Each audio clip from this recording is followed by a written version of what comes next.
A human child was tortured by the council. Humanity responded with fire part.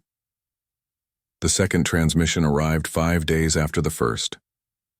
Lieutenant Kyung-soo was still working around the clock to trace the origin of the messages, but whoever sent them knew how to hide their tracks. The signal bounced through dozens of relay stations across multiple star systems, each one adding another layer of confusion. Captain Dae-jung opened the new video file with Ambassador Hee-jin standing beside him. His medical officer, Dr. Bo-ra, was also present. She was a small woman with kind eyes, but right now those eyes were hard with anger. The video showed Ji-woo in the same cell, but now she looked different. Her hair was tangled and dirty. Dark circles sat under her eyes. She was thinner. The camera angle showed bruises on her arms. This time there was audio. Ji-woo's voice came through, small and tired. "Mom, if you can hear this, I'm okay. They haven't told me what they want. They just keep asking questions about Earth, about our ships, about our weapons." The video cut to black. Then the mechanical voice returned. "The child remains unharmed for now. Humanity's continued aggression will determine her future treatment. Remove your warships from Council space. Reduce your military by half. Accept your place as junior members. You have 2 weeks to comply." Hee-jin's hands were shaking. "They're using her as a hostage. They want us to disarm. They want us defenseless," Dae-jung corrected. "Dr. Bo-ra, your assessment?" The doctor had been taking notes while watching. "She's dehydrated. Probably not getting enough food. The bruises suggest physical restraint, maybe rough handling, but the concerning part is her voice. She's starting to show signs of psychological stress. Fear and isolation can break someone down fast, especially a child." "How long does she have?" Hee-jin asked. Bo-ra hesitated. "That depends on what they do to her. If they keep her like this, just isolation and minimal abuse, she might last weeks or months. But if they escalate..." She didn't finish the sentence. Dae-jung sent the video to Earth immediately. The response came back within hours. Earth's government refused the demands. They wouldn't disarm. They wouldn't make themselves vulnerable. But they also authorized Dae-jung to do whatever was necessary to find Ji-woo. The third transmission came a week later. Kyung-soo had made progress on the trace. He had narrowed the source down to the Kronos sector, a region of space that was technically neutral, but heavily patrolled by Council ships. There were rumors of secret facilities out there, places where the Council did things they didn't want publicized. This video was worse. Ji-woo sat in the same cell, but now her face was pale and drawn. She had a fresh bruise on her cheek. Her hands trembled. "They're hurting me," she said to the camera, her voice breaking. "Not a lot. Just enough to scare me. They say it'll get worse if Earth doesn't listen. Mom, I'm trying to be brave like you taught me, but I'm scared." The mechanical voice came back. "This is your final warning. Comply or the child suffers the consequences of your pride." Hee-jin left the room and didn't come back for an hour. When she did, her eyes were red, but her face was set with determination. "I'm contacting Earth. I'm going to recommend we accept their terms." "No," Dae-jung said firmly. "Ambassador, I understand your pain, but if we disarm, we're putting every human in space at risk. Billions of people on Earth, all of our colonies. They'll be defenseless, and that's my daughter," Hee-jin shouted. "My child is being tortured, and you're talking about politics." "I'm talking about survival," Dae-jung said. "If we give in to this, it won't stop with disarmament. They'll keep making demands. They'll keep pushing, and eventually they'll come for Earth itself." Hee-jin sank into a chair. "Then what do we do? Just let her suffer?" "We find her," Dae-jung said. "Kyung-soo is close. Give us more time." Over the next 2 weeks, 3 more videos arrived. Each one showed Ji-woo in worse condition. The bruises multiplied. She grew thinner. Her voice became quieter, more defeated. They were breaking her slowly, deliberately, making sure her mother saw every step of the process. Dr. Bo-ra documented everything. She made detailed notes of every injury, every sign of abuse. "Someone will answer for this," she said quietly. "Someone will pay." In the 5th video, something changed. Ji-woo looked directly at the camera and spoke in Korean, not English. The words were soft, barely audible. "Ama 행복하지마세요. Mom, don't surrender." Hee-jin played that part over and over. Her daughter, 12 years old and being tortured, was telling her to stay strong, to not give in. That night, Hee-jin went to the communications center aboard the Indomitable. She sent a message to Earth with the highest priority encryption. The message contained only 2 words: Protocol Olympus. Daejung found out about it an hour later. He went to her quarters and knocked on the door. When she opened it, he could see she'd been crying. "You activated Olympus?" he asked. She nodded. "They're killing my daughter by inches. They're broadcasting it to make us weak. But Jiwoo is stronger than they know. And so are we. If they want to see what humanity does when you hurt our children, then let's show them." Protocol Olympus was something most humans didn't know existed. It was a plan created years ago, when humanity first joined the Council. A response plan for if humanity ever faced an existential threat. It meant total war mobilization. It meant every military asset humanity had would be brought to bear against the threat. It meant Earth was going to war. Daejung looked at the ambassador for a long moment. "Are you sure? Once this starts, there's no going back. The Council will see it as an act of war." "They tortured a child," Heejin said flatly. "My child. They think we're weak because we value life. They think we're cowards because we prefer peace. They're about to learn how wrong they are." Within 24 hours, Earth's response began. Admiral Tae-sung, the highest-ranking officer in humanity's military, addressed the Council via hologram. He appeared in the Council chamber, his image projected above the floor, and every counselor turned to look. "Members of the Council," Tae-sung said. His voice was calm and cold. "One of your number or several of you have kidnapped and tortured a human child. We have evidence. We have videos. We have traced the location to the Kronos sector, which is under Council protection." Vexithara stood up. "We know nothing of this. Your accusations are baseless." "Then allow us to search the sector," Tae-sung said. "Allow us to investigate these facilities. If you have nothing to hide, this should not be a problem." The Council members looked at each other. Several of them shifted uncomfortably. Finally, Vexithara spoke again. "The Kronos sector is off-limits to all military vessels. That includes yours. If you enter that space, it will be considered an act of war." Tae-sung smiled, but there was no warmth in it. "Then let me be very clear. You have 48 hours to return Jiwoo unharmed to her mother. If you do not, humanity will enter the Kronos sector. We will find her, and we will consider anyone who tries to stop us as an enemy combatant." "You're threatening the entire Council?" another counselor asked, shocked. "No," Tae-sung said. "I'm making a promise. You took our child. You hurt her. You filmed it and sent it to us thinking it would make us weak. Instead, you've made a mistake that you will regret for whatever time you have left. Return her now or face the consequences." The hologram disappeared. The Council chamber erupted in shouting. Some demanded immediate military action against Earth. Others called for investigation. A few, the younger species who remembered being bullied themselves, stayed quiet and thoughtful. Back on the Indomitable, Daejung assembled his senior officers. "Earth is sending the fleet." 200 ships. They'll be here in 3 weeks. Our job is to prepare the way." Kyung-soo spoke up. "Sir, I finally traced the signal. There's a facility in the Kronos sector, hidden behind a debris field. It's definitely the source." "Then that's where we're going," Daejung said. "Prepare the ship. We leave in 6 hours." Hae-jin stood at the back of the room.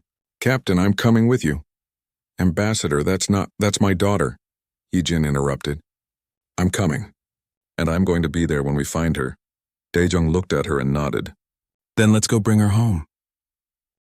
A human child was tortured by the Council. Humanity responded with fire part. The Council chamber sat in the heart of Apex Prime Station, a massive structure floating in neutral space where 17 alien species gathered to decide the fate of the galaxy. Ambassador Hee-jin stood before them, her hands clasped behind her back as she made her case. She wore the formal blue uniform of Earth's diplomatic corps, and her voice carried clear and strong through the translators. "Humanity requests expanded trade routes through the Outer Rim," she said. "We have proven ourselves trustworthy partners for 30 years. We ask only for fair treatment." The Council members sat on elevated platforms arranged in a circle. Most were larger than humans, their bodies covered in scales, fur, or chitinous armor. They looked down at Hee-jin with what seemed like boredom or contempt. Councillor Vexthara, a tall reptilian with green scales and cold yellow eyes, leaned forward. His voice came out as a hiss that the translators turned into words. "Your species has been part of this council for barely 3 decades. The youngest members before you waited 2 centuries before making such requests. You humans are always in a hurry, always pushing, always demanding more than you deserve." Other counselors nodded in agreement. One of them, a being made of what looked like living crystal, spoke up. Your world's history is soaked in blood. War after war. Genocide, nuclear weapons. Why should we trust you with greater access to civilized space? Hee-Jin kept her face calm, though anger burned inside her. Every species here has a violent past. The difference is that we learned from ours. We unified. We reached for the stars. We came here in peace. Peace? Bexathera laughed, a sound like stones grinding together. You bring warships to every negotiation. Your military grows every year. You call it defense, but we see the truth. Humanity is a threat waiting to explode. The vote was quick. 16 species voted to deny humanity's petition. Only one abstained. Hee-Jin bowed her head slightly and left the chamber. She had expected this outcome, but it still hurt. Back in the diplomatic quarters, her daughter Ji-woo was studying alien languages on a tablet.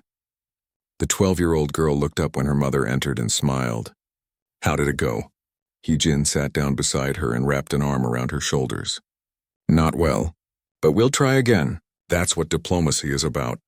Patience. Ji-woo leaned against her mother. I heard what they said about us. I was watching the public feed. They called us barbarians. They're afraid of us, Hee-Jin said softly. Fear makes people cruel. But we'll prove them wrong, one day at a time. That night, Hee-Jin attended a private dinner with a few of the more friendly council members. Ji-woo stayed in their quarters, which were supposed to be the safest place on Apex Prime. The diplomatic wing had security systems from a dozen different species, all designed to protect the representatives and their families. Ji-woo was reading in bed when the lights went out. She sat up confused. The emergency lights should have come on immediately, but everything stayed dark. She heard the door to her room slide open. Mom, she called out, no answer. Then she felt something grab her arm. She tried to scream, but a hand covered her mouth. The hand felt wrong. Too many fingers and too cold. She fought and kicked, but whatever held her was much stronger. Something pressed against her neck and the world went fuzzy. Her last thought before unconsciousness took her was a simple one. This wasn't supposed to happen here. Hee-Jin returned 2 hours later to find the quarters empty. The security footage showed nothing. Every camera in that section of the station had mysteriously stopped working at the exact same time. She contacted station security immediately, and within minutes alarms were blaring throughout the diplomatic wing. Captain Dae-jung of the human vessel Indomitable received the emergency call while his ship was docked at the station. He was a career military officer with gray hair and sharp eyes that missed nothing. He arrived at the diplomatic quarters within 10 minutes, his security team behind him. When did you last see her? He asked Hee-Jin, who was pacing back and forth, her diplomatic calm completely shattered. 3 hours ago. She was reading. She was safe. Hee-Jin's voice cracked. This is the diplomatic wing. Nothing should be able to happen here. Dae-jung examined the room carefully. Everything looked normal. No signs of a struggle. No broken furniture. Whoever took Ji-woo had done it cleanly and professionally. He found one small thing that the station security had missed. A single scale on the floor near the door. Green and smooth. He picked it up carefully and showed it to Hee-Jin. Do you recognize this? She stared at it and her face went pale. Corvathian, like Vexthara. For 3 days they searched. Dae-jung had his entire crew scanning the station. Station security cooperated, but they found nothing. It was as if Ji-woo had simply vanished into thin air. Hee-Jin barely slept, barely ate. She kept going over every conversation, every meeting, trying to understand why someone would do this. On the 3rd day, Lieutenant Kyung-soo, the intelligence officer aboard the Indomitable, burst into Dae-jung's office. Sir, we received a transmission. It's coded, but it's addressed to us specifically. Dae-jung opened the file. It was a video. The image was dark at first, then it resolved into a small room with metal walls. Ji-woo sat on the floor, her knees pulled up to her chest. She looked scared but unharmed. She was wearing the same clothes from 3 days ago. The video had no sound except for a single sentence spoken in a mechanical voice. Humanity will learn its place. Then the screen went black. Dae-jung watched the video 3 more times, analyzing every detail. The walls were unmarked. The lighting was artificial but gave no clues about location. Ji-woo hadn't spoken or moved much, but her eyes kept darting to something off camera, something that frightened her. He called Hee-Jin to his office and showed her the video. She watched it in silence, tears streaming down her face. When it ended, she looked at Dae-jung with eyes full of rage. "Find her," she whispered. "Whatever it takes." "Find my daughter." Dae-jung nodded. "We will, I promise you that." "But Ambassador, you need to understand what this means. If the Council is behind this, or even just some of its members, then we're facing something much bigger than a simple kidnapping." "I know," Hyejin said. "They took her to send us a message, to put us in our place, to show us that we're nothing in their eyes. Then we'll send them a message back," Dae-jung said quietly. "But first we need to find out where they're keeping her." He turned to Kyung-soo. "Trace that transmission. I don't care how long it takes or what you have to do. Find the source." As Kyung-soo left to begin his work, Dae-jung stood at the window of his office looking out at the stars. Somewhere out there a human child was being held captive, and somewhere out there, people who thought themselves superior to humanity were about to learn a very dangerous lesson. You could negotiate with humans. You could trade with them.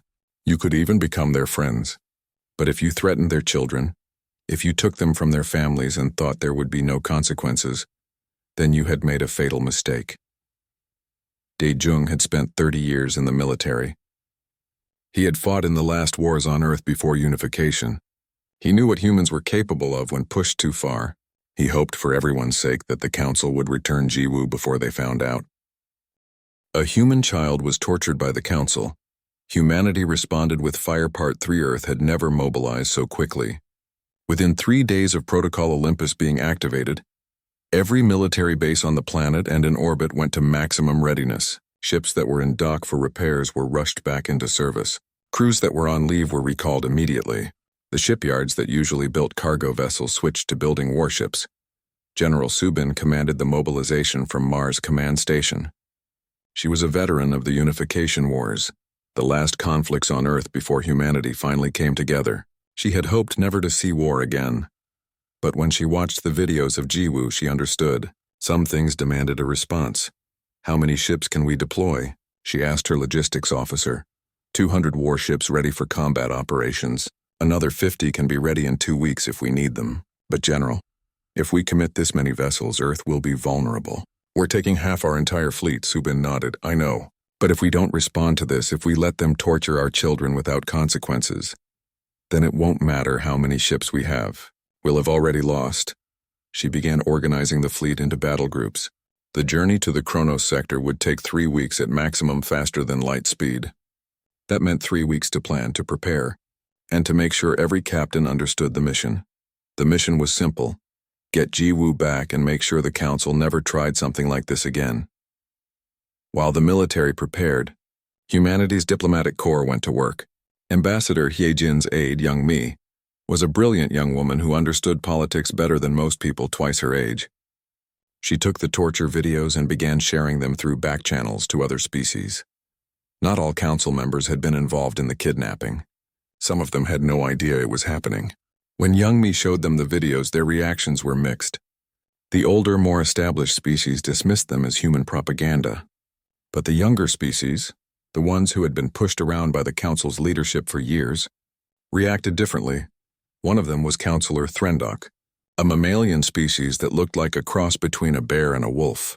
His people had joined the Council only a century ago, and they still remembered how they'd been treated. When he saw the videos of Jiwoo, he went directly to Vexithara. "Is this true?" Threndok demanded. "Did we do this?" Vexithara barely looked up from his datapad. "We did what was necessary. Humanity needed to learn their place. One child's suffering is a small price for maintaining order in the galaxy." Threndok stared at him. "You tortured a child, a 12-year-old, and you call that maintaining order?" "I call it teaching a lesson," Vexithara said. "Humanity is dangerous. They breed too fast. They expand too quickly. They refuse to accept the natural hierarchy. Someone had to show them the consequences of their arrogance. And when they come for revenge?" Threndok asked. "What then?" Vexithara laughed. "They won't. They're too civilized. Too peaceful. They'll posture and threaten, but they won't actually start a war. They can't afford to. We outnumber them 17-1. Threndok left the meeting and immediately contacted his homeworld. Within hours, his government issued a statement condemning the torture and demanding an investigation. 3 other younger species quickly followed with similar statements. The Council was fracturing.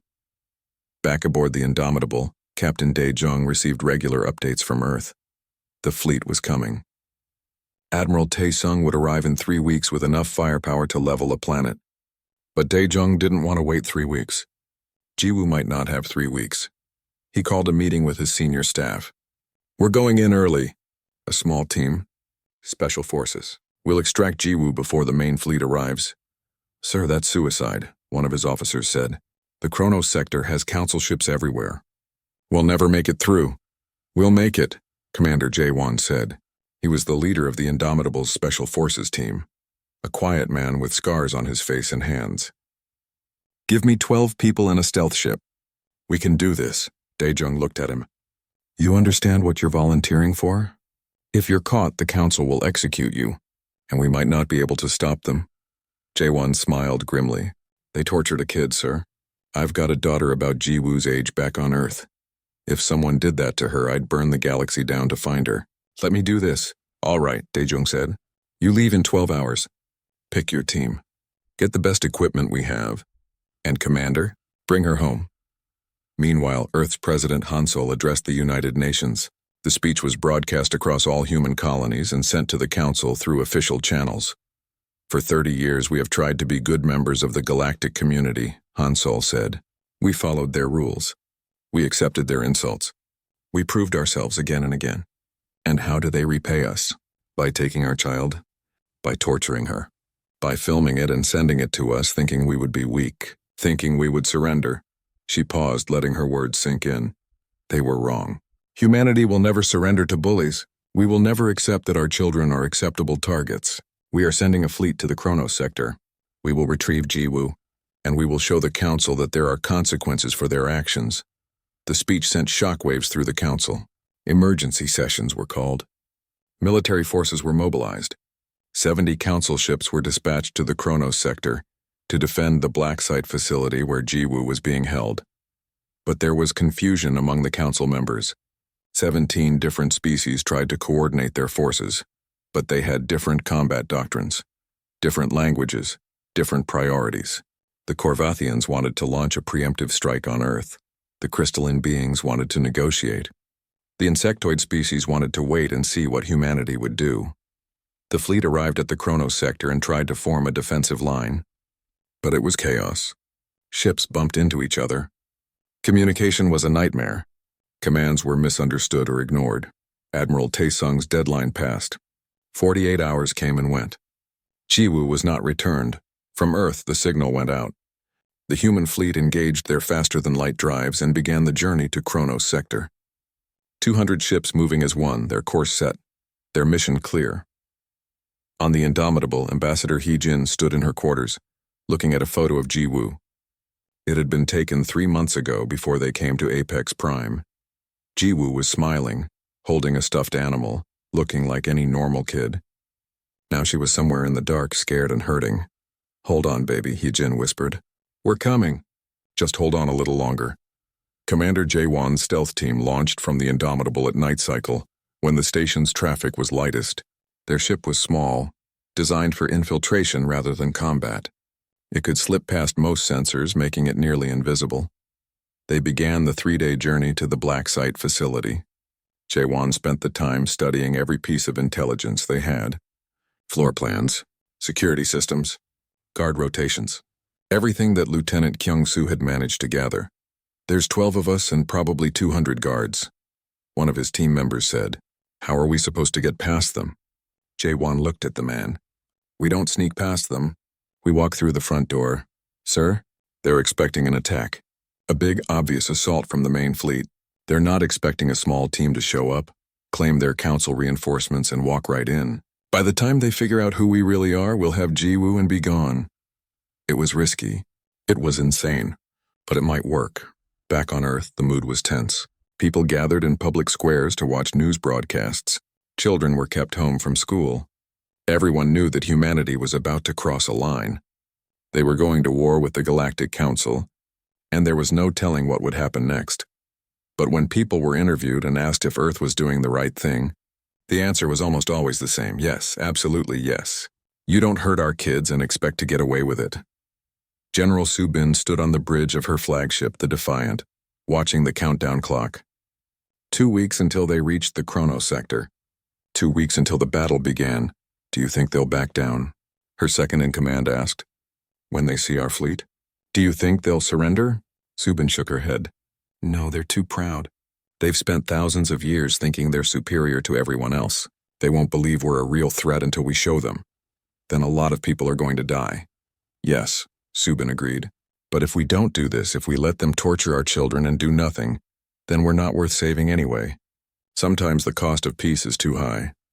The fleet continued its journey through the stars, each ship ready for battle, each crew member knowing what was at stake.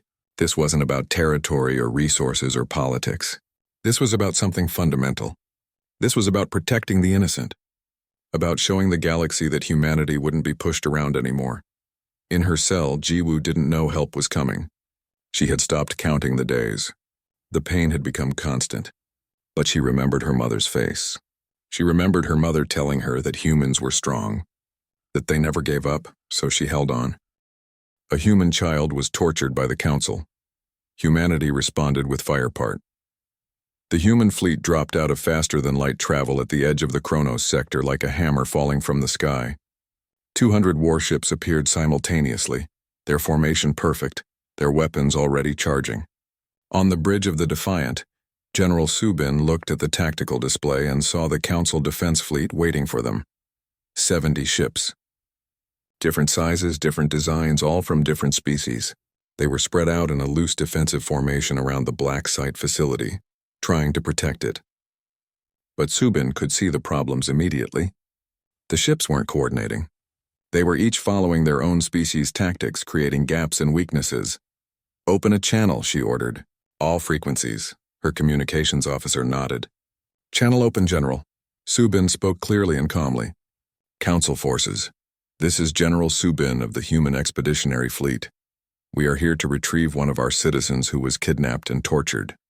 Stand down and allow us to pass or face the consequences. The response came from a Corvathian commander. Human fleet, you are in violation of Council space. Turn back now or be destroyed. Subin looked at the tactical officer. Weapon status? All ships report ready, General. We have target locks on every Council vessel. She took a breath. This was it.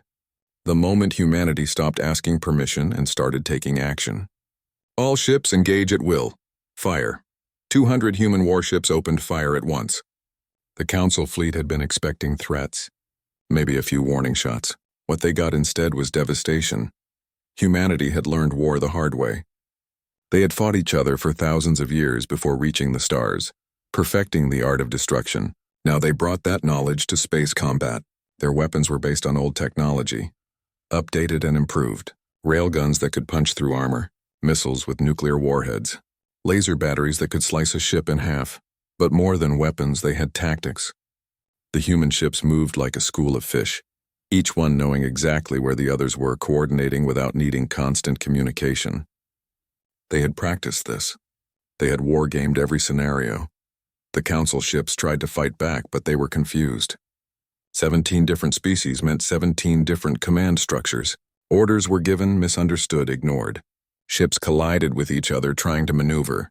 Communication channels were jammed with conflicting commands. Captain Minji led a squadron of human fighters that launched from the Defiant's hangar bay. 50 small, fast ships that darted between the larger vessels like angry hornets. The Council had nothing like them. Their species preferred large, powerful ships. They didn't understand how dangerous a small ship with a good pilot could be. Minji's squadron targeted the Council ship's engines and weapon systems. They flew in patterns that should have been impossible, pulling maneuvers that would have killed most alien pilots. Humans could handle more G-force than most species. It gave them an advantage. Gold Squadron, follow my lead, Minji ordered. Hit them fast and get out. Don't give them time to lock on. Her fighters screamed through the battlefield, dodging fire, launching missiles, and then disappearing before the enemy could respond. It was beautiful and terrifying. Within 2 hours, the Council defense fleet was in shambles. 20 ships were destroyed. Another 30 were crippled, their weapons offline, their engines damaged. The rest were trying to retreat, but the human fleet had them surrounded. General Subin ordered a ceasefire. Council ships, you have one chance to withdraw. Leave this sector now. Do not interfere with our mission. If you do, we will show no mercy. The remaining council ships jumped to faster than light speed and fled. The battlefield was suddenly quiet except for the drifting debris and the emergency beacons from damaged ships. Send rescue teams for survivors, Subin ordered. We're not monsters. But keep weapons ready. The black site is still operational. While the main battle raged, Commander J1's stealth team had arrived at the black site 3 hours earlier. The facility was built into a large asteroid, hidden behind a debris field. It looked like just another rock, but sensors showed power signatures and life support systems. J1's team had put on captured council uniforms taken from a supply depot weeks ago. They approached the facility in a shuttle that was broadcasting council identification codes. When they were hailed by the facility's security, J1 responded in perfect Corvathian language. Reinforcement team. We were told to expect increased human activity. Here to bolster defenses. There was a pause. Then the security officer responded. We weren't informed of reinforcements. Transmit authorization codes. J1 sent codes that Lieutenant Kyungsu had created. They were fake, but they looked real enough. Another pause. Longer this time. Codes verified. You may dock at port 7. That was too easy. One of J1's team members whispered. They're arrogant, J1 said. They don't think we'd be stupid enough to come here. That's our advantage. They docked and walked into the facility like they belonged there. J1 counted 30 guards in the main corridor, all different species. The facility was bigger than he'd expected. Multiple levels. Probably hundreds of rooms. Finding Jiwoo quickly would be impossible. But J1 had a plan. He walked up to the nearest guard, a large insectoid creature, and spoke in the common language. We're here for the human prisoner. Where is she being held? The guard looked at him suspiciously. Level 3, cell 17. Why? New orders. She's being transferred to a more secure location. The guard hesitated. I didn't hear about any transfer. J1 shot him. Not with a loud gun, but with a small dart that delivered a fast-acting sedative. The guard collapsed. Alarms immediately started blaring throughout the facility. So much for the subtle approach, one of J1's team said. Move, J1 ordered. Level 3, cell 17, go. They ran through the corridors, shooting guards as they went. The facility's security forces tried to respond, but they were caught off guard. J1's team was small but fast and highly trained. They reached level 3 in 4 minutes. Cell 17 was at the end of a long corridor. 2 guards stood outside. J1 didn't slow down. He shot both guards and kicked the door open. Jiwoo was inside. She was lying on a thin mattress, curled up, her eyes closed. She was so thin that J1 almost didn't recognize her from the photos. Bruises covered her arms and face. Her clothes were dirty and torn. Jiwoo, J1 said softly, we're here to take you home. Her eyes opened. For a moment, she just stared at him, not understanding. Then she saw his uniform underneath the council disguise. The human flag patch on his shoulder. You're real? She whispered. We're real. Can you walk?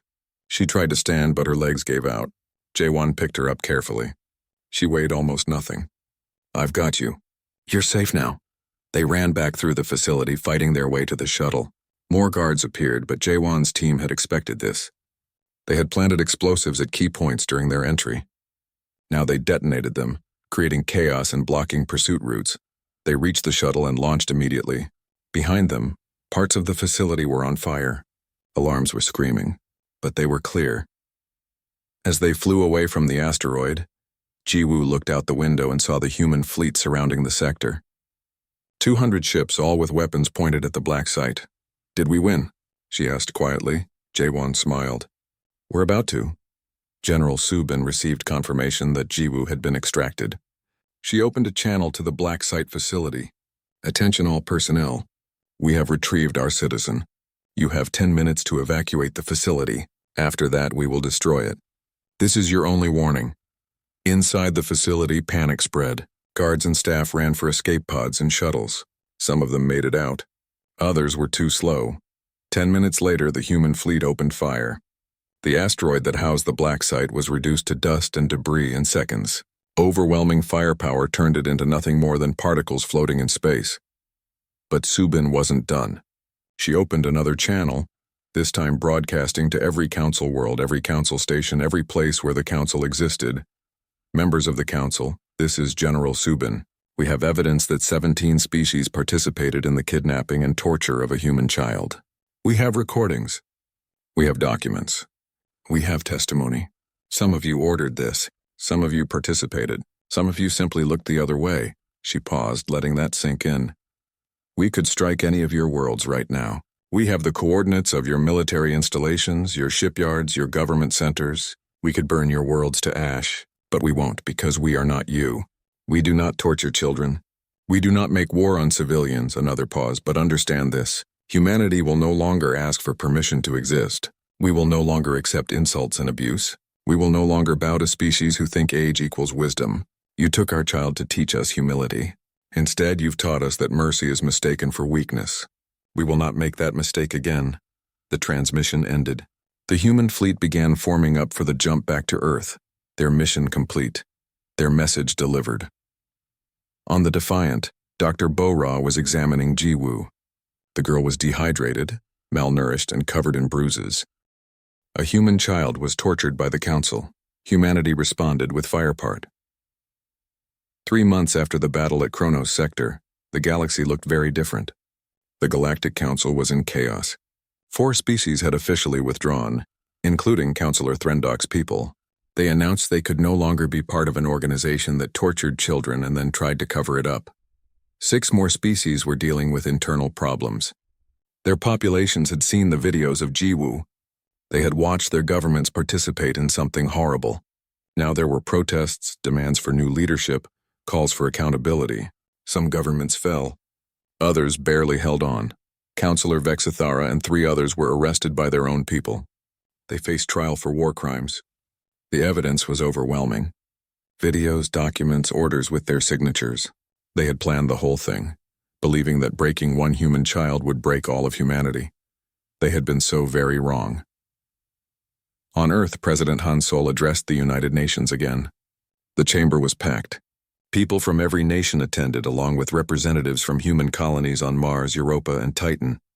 3 months ago, we went to war, Han Sol said. Not for territory, not for resources, but for one of our own. For a child who was taken from us and hurt simply because we dared to exist as equals. Today, I'm announcing a new direction for humanity's role in space. She activated a holographic display showing a map of local space. We will no longer seek the Council's approval for our actions. We will no longer accept their authority over us. Instead, we are forming a new alliance, the Free Worlds Alliance.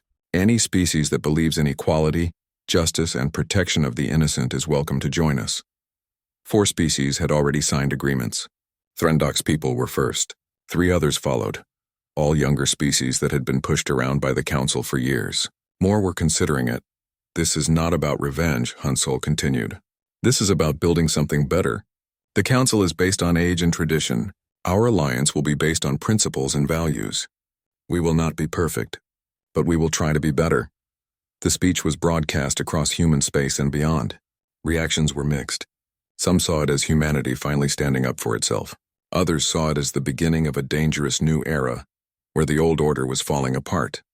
Aboard the Indomitable, now serving as the flagship of the Free Worlds Alliance fleet, Captain Dae-jung met with commanders from the 4 allied species. They were planning joint exercises, establishing communication protocols, building the foundation for a real military alliance.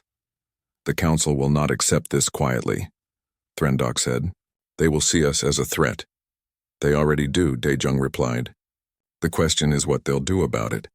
My guess is they'll try to wait us out, hope we fall apart, hope our alliance breaks down. Will it? Another commander asked. Not if we're smart, Dae-jung said. We need to prove that cooperation works better than hierarchy, that treating each other as equals creates strength, not weakness. In a medical facility on Mars, Ji-Woo was continuing her recovery. Dr. Bo-Ra had healed her physical injuries, but the psychological scars took longer. Dr. Yan-ji, a trauma specialist, was working with her 3 times a week. The nightmares were the worst part. Ji-Woo would wake up screaming, thinking she was still in that cell. But slowly, day by day, she was getting better. She was eating more, smiling sometimes, starting to feel safe again. Ambassador Hye-jin had taken leave from her position to stay with her daughter. They lived in a small apartment overlooking the Martian Valley, away from the busy cities and political centers. Some mornings they would sit on the balcony and watch the sunrise over the red planet. "Do you hate them?" Jiwoo asked one morning. "The aliens who did this to me?" Heejin thought carefully before answering. "I hate what they did. I hate that they thought it was acceptable. But I don't hate all of them. Some of them are good. Some of them tried to help. And some of them are now facing punishment for what happened." Jiwoo was quiet for a while. "They wanted me to break, to cry and beg and give up. I almost did. But then I would remember you. Remember Dad before he died. Remember that I was human and humans don't give up." "You were so brave," Heejin said softly. "I was terrified," Jiwoo corrected. "But I think maybe that's what bravery is. Being scared but not giving up anyway." After 2 months of recovery, Jiwoo made a surprising request. She wanted to address the council. Or what was left of it. She wanted to speak to them about what happened and about the future. "Are you sure?" Heejin asked. "You don't have to face them again." "I know," Jiwoo said. "But I want to. They tried to use me as a symbol of weakness. I want to show them they failed." The speech was scheduled for a month later. It would take place in the same chamber where Hyejin had asked for trade routes 6 months ago. The same chamber where she'd been dismissed and insulted. When the day came, Jiwoo stood at the center of the council chamber. She wore a simple blue dress. Her hair had grown back from where it had been shaved in the cell. She looked small standing there, surrounded by aliens who towered over her, but her voice was strong. "My name is Jiwoo. I'm 13 years old. 6 months ago, some of you decided to kidnap and torture me. You wanted to teach humanity a lesson. You wanted to show us that we were weak, that we didn't belong here." She looked around at the council members. Many of them couldn't meet her eyes. "You failed. Not because I'm special or strong, but because you don't understand humans. You think we're violent and dangerous. You're right, we can be. But that's not all we are. We're also loyal. We protect each other. And when you hurt one of us, especially a child, you hurt all of us." She paused, gathering her thoughts. "Every species here has a history. Every species has done bad things. Humans included. We've fought wars. We've hurt each other. But we learned from it. We grew. We became better. Not perfect, but better. The council is supposed to be about bringing species together, about cooperation and peace. But instead, it's become about power and control. The old species pushing around the young ones, using tradition as an excuse for cruelty." She looked directly at the few remaining elder counselors. "I forgive you. Not because you deserve it, but because holding on to hate will only hurt me more. But forgiveness doesn't mean forgetting, and it doesn't mean there aren't consequences. Humanity is done asking permission. We're done bowing to you. We're building something new, something better. And any species that wants to join us, that believes in equality and justice, is welcome. You tried to break me. You tried to break us. Instead, you showed us who we really are. And you showed the galaxy that the council's time is ending." She bowed slightly, a gesture of respect but not submission, and walked out of the chamber. The council members sat in silence. Some were angry. Some were ashamed. Some were thoughtful. Outside the chamber, Heejin waited. She hugged her daughter tightly. "I'm so proud of you. Can we go home now?" Jiwoo asked. "I'm tired of space stations." "Yes, let's go home." Back on Earth, in a small house in Seoul, they tried to return to normal life. Jiwoo went back to school. Hyejin took a new position with the Free Worlds Alliance, working on diplomatic relations but from Earth rather than in space. Life wasn't the same as before. Jiwoo still had nightmares. She still jumped at sudden noises. But she was healing. And more importantly, she refused to let what happened define her. A year after the incident, the Free Worlds Alliance had grown to 12 member species. They operated their own stations, their own trade routes, their own rules. The Galactic Council still existed, but it was weaker, diminished. Some species were already talking about joining the Alliance instead. Captain Dae-jung, now Admiral Dae-jung after his promotion, commanded the Alliance fleet. It was smaller than what the Council could field, but it was better trained and more coordinated. And everyone knew that if pushed, humanity would fight with a ferocity that most species couldn't match. One evening, a reporter asked Dae-jung if he thought there would be another war with the Council. He looked out at the stars visible through the station window. "I hope not. War is terrible. It destroys lives and wastes potential. But if they come for us again, if they try to hurt our people, our children, our families, then yes, there will be war, and they will lose. You sound very confident, the reporter said. Daejung smiled. Not confidence. Knowledge. You see, most species in the council have been peaceful for so long that they've forgotten what real war is like. They fight with rules and honor and restraint. But humans? We remember. We spent 10,000 years perfecting the art of war before we finally learned peace. And if someone forces us back to war, we'll show them why it took us so long to leave our planet. Because we were too dangerous? The reporter asked. Because we were dangerous and we knew it. We had to learn control before we could reach the stars. But that control isn't weakness. It's a choice. And when someone like the Council takes our children, tortures them and thinks we'll accept it, they've made us reconsider that choice. The interview ended. Daejung went back to his duties, managing a fleet that protected not just humans but 11 other species who had chosen to stand with them.